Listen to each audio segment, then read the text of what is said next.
your breathing.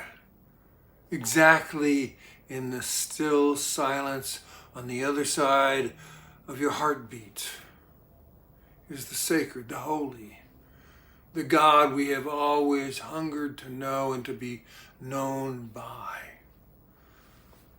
Looking back at us when we touch the inner pane of glass, our smushed faces up, looking through to the other side of the veil, at the place we can't quite touch, is that sacred thing we have no adequate name for. And the veil between us is thinner than fine silk, and yet as impenetrable as time itself. Welcome back. This is the 5th Sunday of Epiphany. Impenetrable as prehistoric memory, for which we have tantalizing evidence but no actual experience, is that veil between ourselves and the sacred. Now, God does not exist in the past or the future, only in the present moment, this moment. God now, right here, right now, or not at all. But we do know that the past is littered with the leftovers of human encounters with God. The stories, the songs, the poems of human encounter with the sacred are like dinosaur bones that tease us with imagination and even some information, but no actual experience or substance.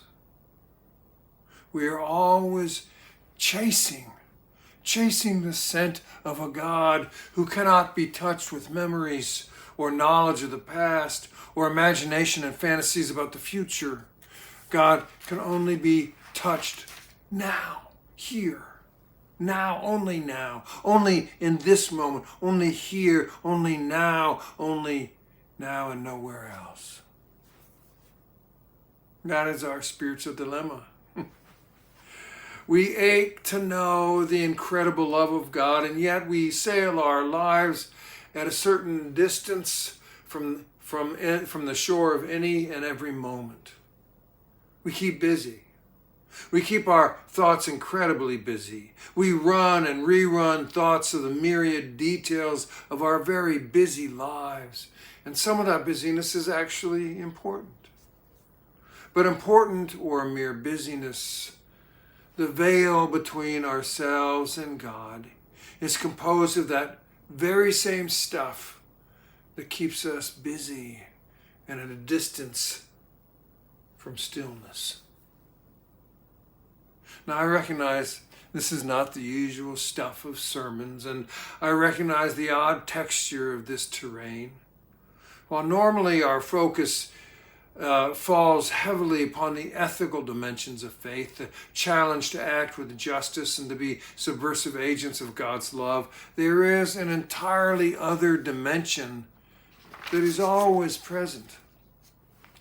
You may imagine this storefront of Trinity Place is not a sacred place, a space, because it doesn't have a vaulted ceiling or pillars or vestiges of candle smoke and the odor of old books.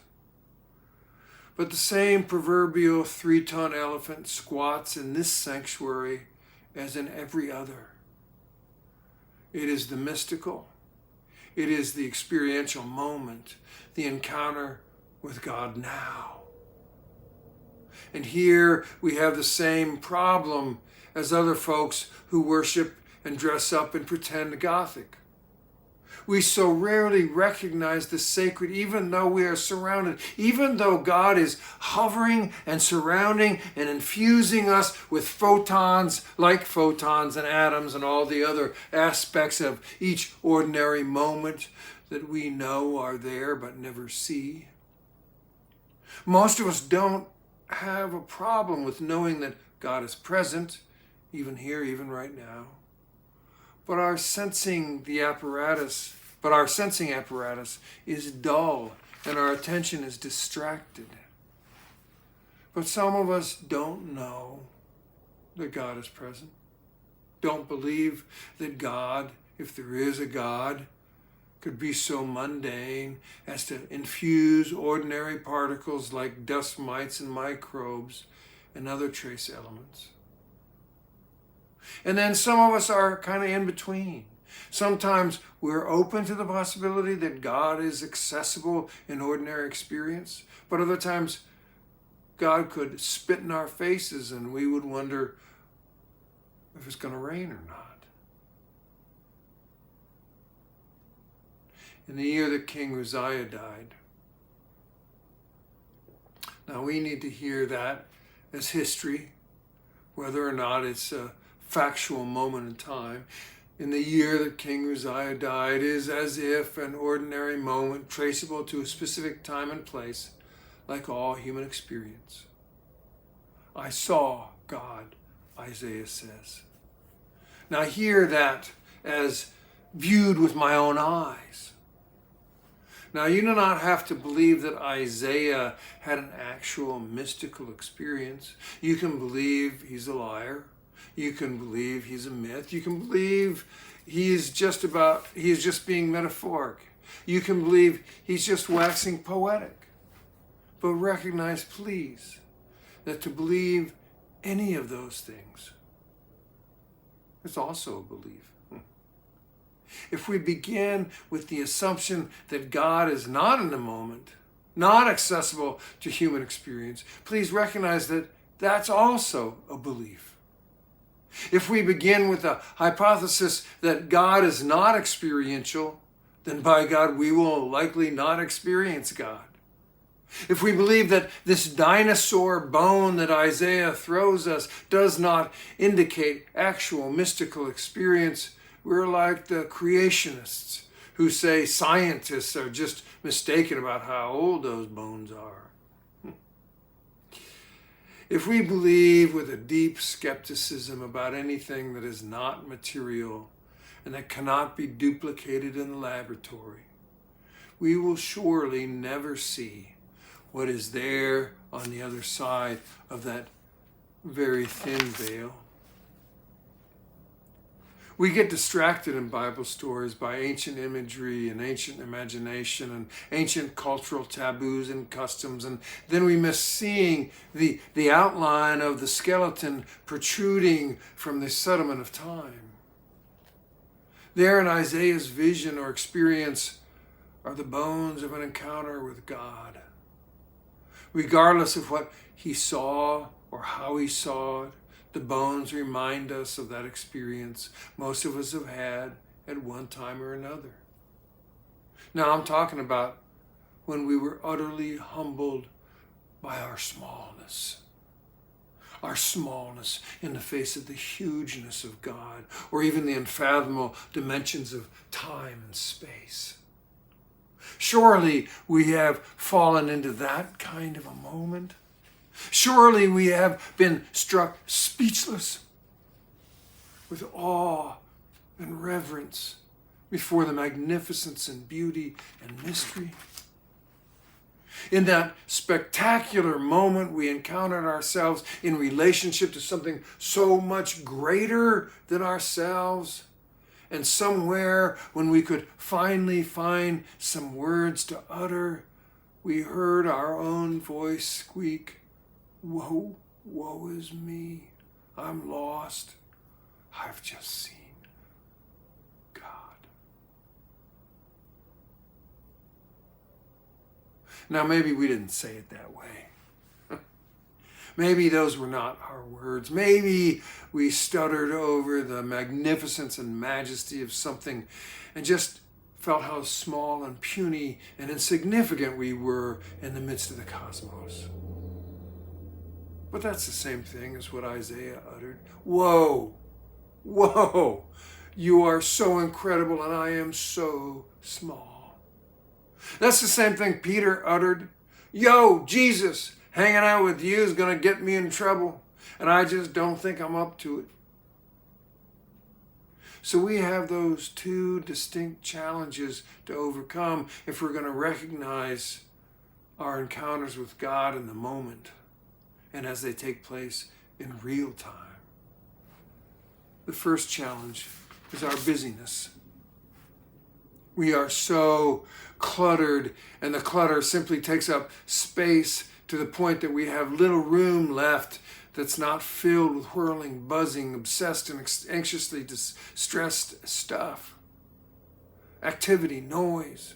If we do not stop, have some planned stops even, then there is no hope for us.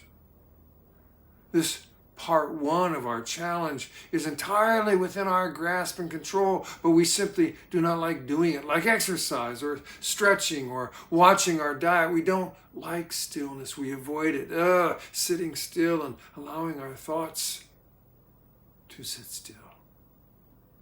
But believe me, if we do not make time for stillness, if we do not make stillness part of our ordinary life, then our encounter with God will only be through the dinosaur bones of other people's encounters and ancient memories. Finding stillness is number one. The other bookend of this quest to encounter God is simply the chutzpah to imagine that God is part and parcel of the gazillion elements that make up every ordinary moment. We should not expect, but we should not rule out, that God is only encountered in the huge mystical experiences of such things as seraphim and cherubim and swirling, flying bewilderment of angelic choruses. A God capable of being encountered in an ordinary moment is capable of a whisper, of a silken caress upon the cheek, of a rash raised goosebumps upon the back of the neck, an aha insight, a serendipitous encounter, a warm flush of affirmation and love.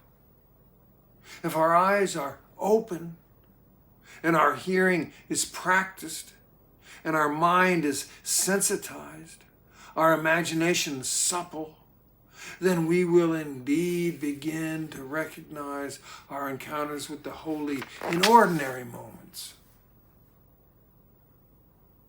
Between the waves of our breathing, exactly in the still silence on either side of our heartbeats, there, touching the inner pane of glass we're smushed up against and looking through, is the sacred, is the holy, is the God we have always hungered to know and to be known by.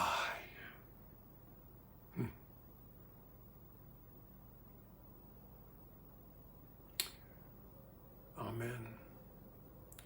And peace be with you.